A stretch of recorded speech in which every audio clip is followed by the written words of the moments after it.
साथीहरू, means creation YouTube च्यानलमा तपाईलाई हार्दिक स्वागत छ र धेरै लामो समय पछाडि तपाईहरुको माझ आज एउटा र्यान्डम ब्लग लिएर आएको छु। आशा छ तपाईहरुले चाहिँ मन पराइदिनु हुनेछ र यदि तपाईहरुले चाहिँ यस च्यानललाई सब्स्क्राइब गर्नुभएको छैन भने सब्स्क्राइब गरिदिनु होला भन्दै आजको भिडियो सुरुवात गर्न चाहे। कृपया भिडियो अन्तिमसम्म हेरिदिनु होला। धन्यवाद।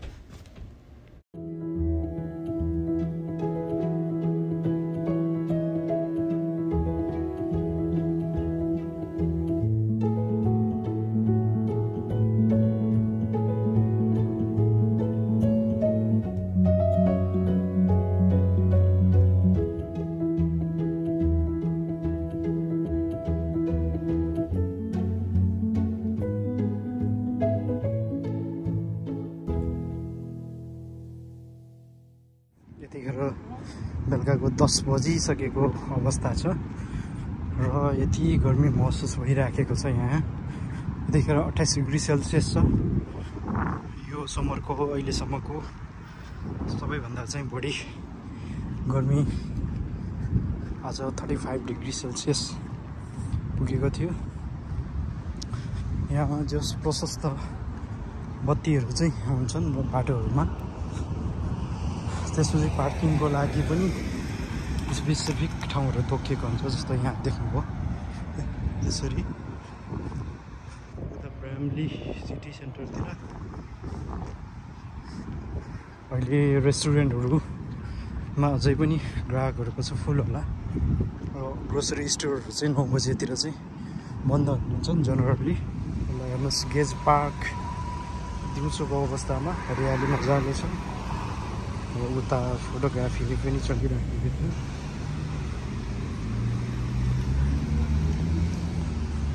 गेज पार्क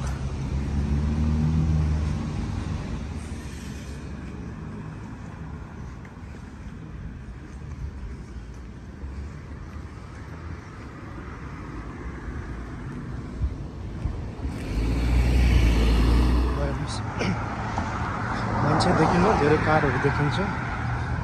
ट्राफिक लाइटको पालना गरेर कारहरू बसहरू चाहिँ वेट गरिराखेको छ।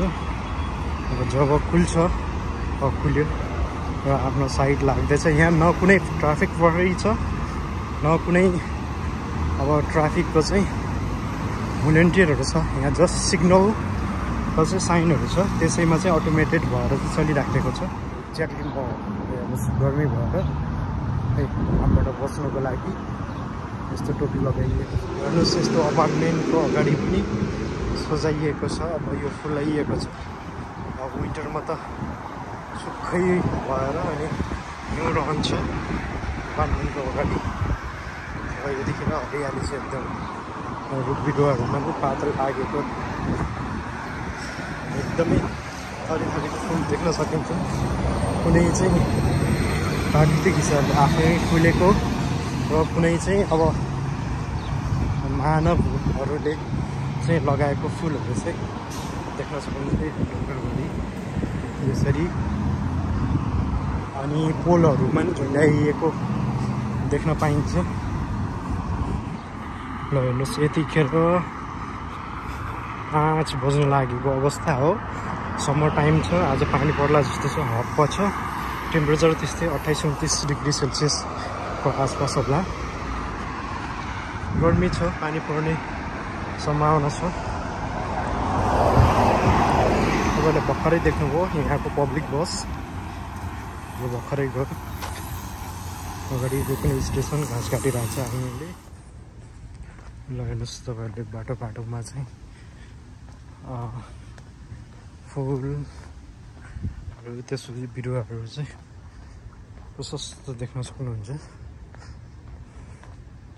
रुख बिरुवाहरू एकदमै हरियाली प्रदान गर्ने गर्दछ। यो समर स्प्रिङ अटमसम्ममा चाहिँ अटमको चाहिँ केही समयबाट चाहिँ पातहरू खस्न थालेर चाहिँ अलि हरियाली कम हुँदै जाने गर्दछ। अब यस्तो भित्री सडकहरूमा चाहिँ जहाँ लाइटिङ ट्राफिक लाइट सिस्टम हुँदैन त्यहाँ चाहिँ अब पेडेस्ट्रियनहरूलाई पहिलो प्रायोरिटी हुन्छ र हामीले बाटो काटे पछाडि बल्ल गाडीहरू चाहिँ जान पाइन्छ। यतातिर चाहिँ बाटोमा अलि लाइटिङको चाहिँ कमी भएछ, सायद रुख बिरुवाहरू चाहिँ ज्यादा भएर होला। अनि मान्छेहरूले घरमा वरिपरि यसरी लाइटिङले चाहिँ सजाएको हुन्छ। यतातिर रोड ब्रेकर पनि राखिएको, रोड क्रस गरेको छु म चाहिँ।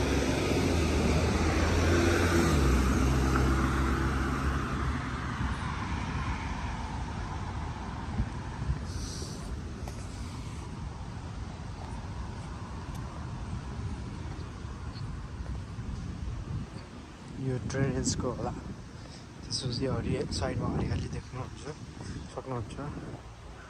यो पेडेस्ट्रियन वे भयो।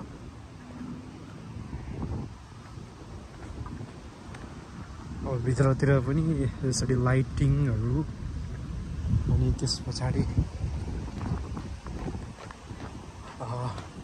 ग्रिनरी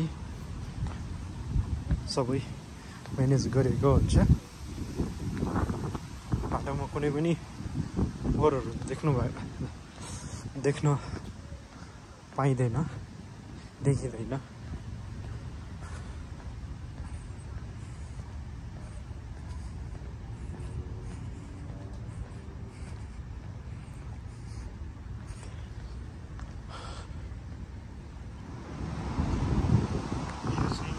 सिटी हल अब अर्थात् मेयरको चाहिँ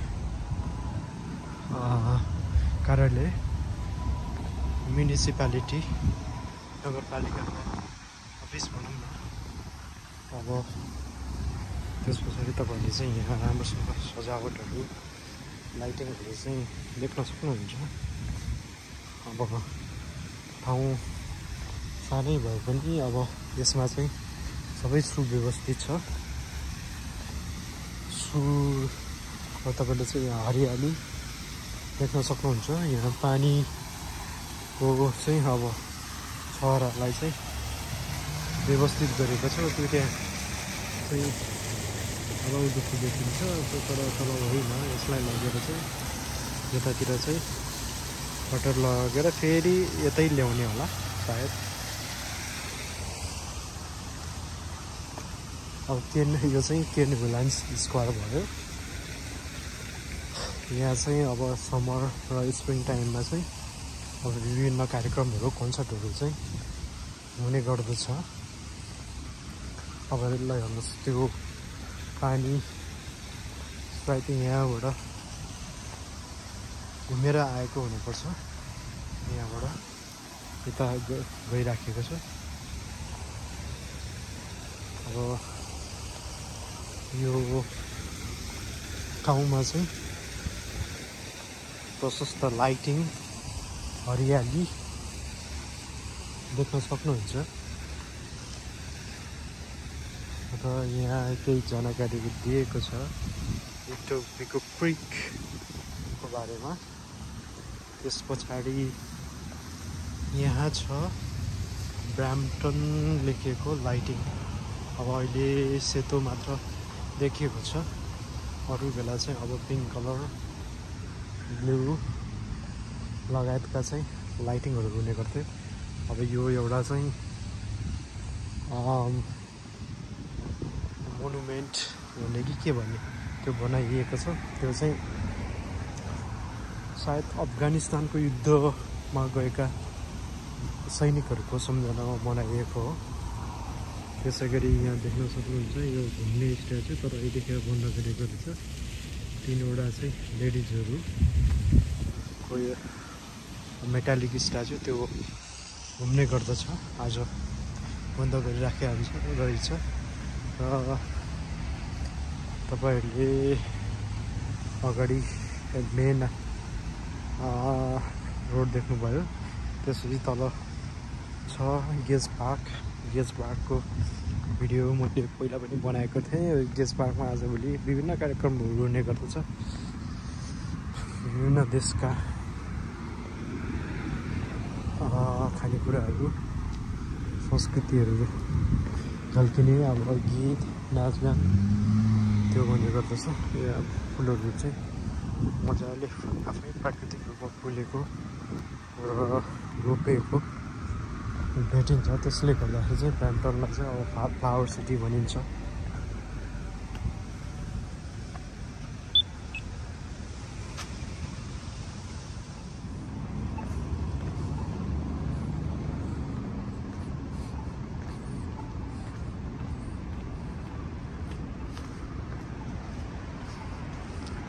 यहाँ तपाईहरूले बाटोमा मेन 3-4वटा कुरा नोटिस गर्नुभयो होला। तपाईहरूले गार्बेज बिन देख्नुभयो, त्यस पछाडि यो फुल देख्नुभयो, अनि त्यस पछाडि लाइट र सिग्नलहरूको साइनहरू राखिएको हुन्छ। त्यसै गरी फायर हाइड्रेन्ट देख्नुभयो, अनि यस्तो सिग्नलहरू चाहिँ देखिन्छ।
हिजो अस्ति त्यसकन गर्मी भएर हिट वार्मिङ भइसके पछाडि आजको दिनमा चाहिँ अलिकति शीतल त छ, तर अझै हल्का छ। बादल देख्न सक्नुहुन्छ, पानी पर्ने सम्भावना छ।